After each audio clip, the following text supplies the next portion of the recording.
The United States under the Trump administration has hit its two closest neighbors, Mexico and Canada, with 25% tariffs. From honey to tomatoes, from clothes to toilet seats, a wide range of American goods that cross the border into Canada and Mexico have been hit with a 25% tariff. Oil and gas products, a bulk of which America imports from Canada, are being hit at a slightly less rate of 10% tariffs. Trump has also said that he's going to hit China with 10% tariffs.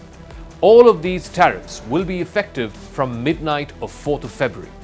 Trump has said that the tariffs are intended to reduce the flow of the deadly opioid fentanyl over the border, as well as cutting down the flow of illegal immigrants, both from Mexico and Canada.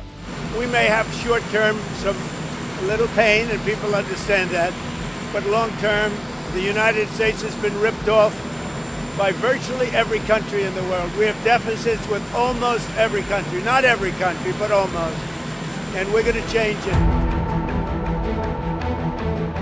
In turn, both Canada and Mexico have hit back with retaliatory tariffs on American goods that are crossing over the border. Canadian Prime Minister Justin Trudeau tried to speak directly to the American consumer and tried to appeal to stop what he called a tariff madness. Canada will be responding to the U.S. trade action with 25% tariffs against $155 billion worth of American goods.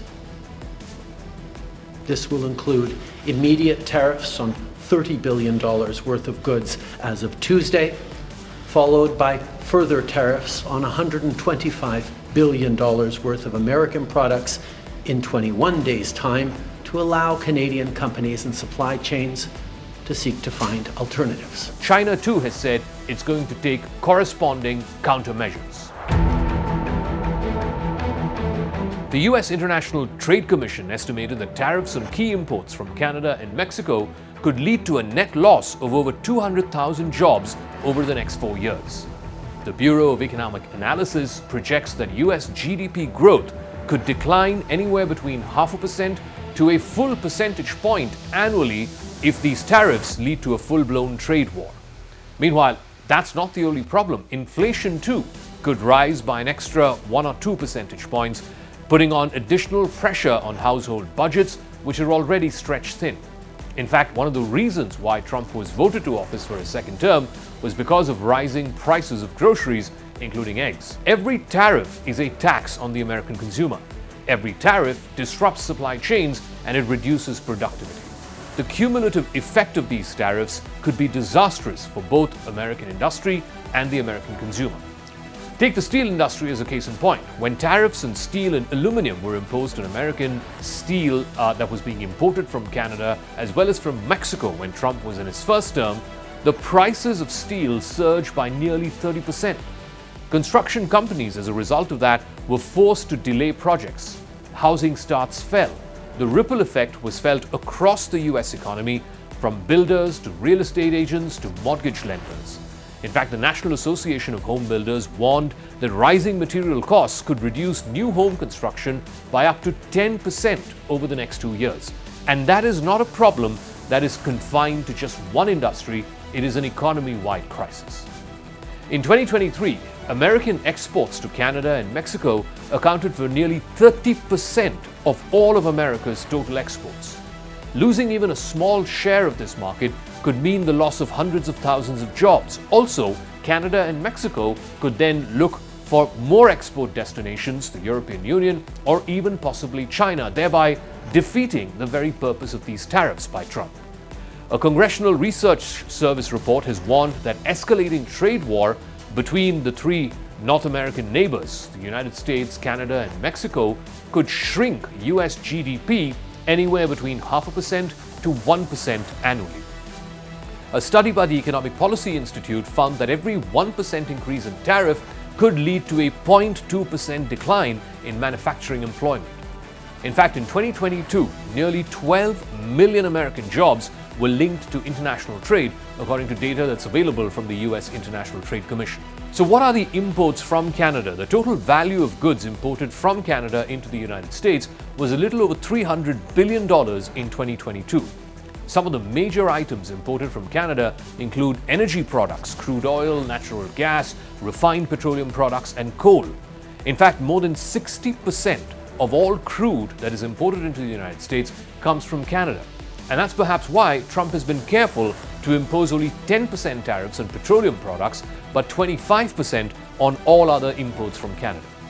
Vehicles and automotive parts are the other big import. In fact, the car manufacturing industry is so tightly run across these three countries that to make a fully finished car, the assembly line runs between these three countries up to 4 or 5 times before a fully manufactured car hits the American market.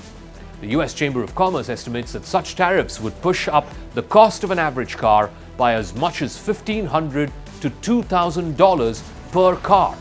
And that is not a small number. There's also industrial machinery and components that are essential for manufacturing, which are imported from Canada. And then there is forestry products, lumber and wood products, which are crucial for construction.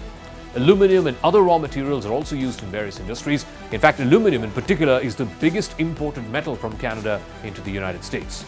US exports to Canada and to Mexico were over $500 billion in 2022 and imports over $600 billion. That is a combined net trade between the three North American neighbors of over $1 trillion. In his first term, Trump had pushed both Canada and Mexico to renegotiate NAFTA, the North American Free Trade Agreement, one of the longest-running FTAs in the world. That has been in place since 1994. A new agreement was arrived at. It was called the US-Mexico-Canada Trade Agreement, but it ended up driving prices higher up, particularly in steel and aluminum, sometimes by as much as 30%. A report by the American Economic Association concluded that protectionist policies were reducing marketing efficiency and also slowing down the pace of innovation. When companies are shielded from competition, they are less motivated to improve and to become more productive. They become less productive and perhaps sometimes even complacent. Tariffs may protect some jobs in the short term, but overall, they harm the competitive edge of the American economy. Reduced competitiveness means slower growth. Slower growth means fewer new jobs in the long haul. Those very same industries which Trump is vowing to protect with all these tariffs will eventually fall behind in a globalized market. Already, the Canadian provinces of Ontario and Nova Scotia have announced that they are pulling out all American beer, wine, and spirits from government-owned liquor stores. Higher prices also mean higher inflation.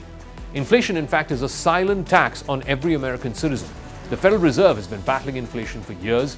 In 2023, core inflation hovered between 4 and 5%. With tariffs forcing up input costs, inflationary pressures will only mount. In fact, the Heritage Foundation has published an economic outlook which says that tariffs could push overall inflation up by anywhere between 1 to 2 percentage points over the next 4 years. Higher inflation squeezes middle-class families. It reduces their purchasing power. It forces consumers to spend more on basic necessities and less disposable income. In a country where the average household spends over $3,000 a year just on transportation, even small increases in the price of gas or in the price of new cars can have a major impact. History has shown that free trade works. The numbers don't lie. In nominal terms, US GDP has grown substantially since the early 1990s when it had the North America Free Trade Agreement. For example, in 1990, the United States nominal GDP was roughly $6 trillion. By 2023, nominal GDP in America had grown to around $30 trillion. Hyperprotectionism is a dead end. It's a path that leads to higher prices, fewer jobs, and eventually economic decline. It will not make America great again, as Trump promises to do. It will only lead to another American recession.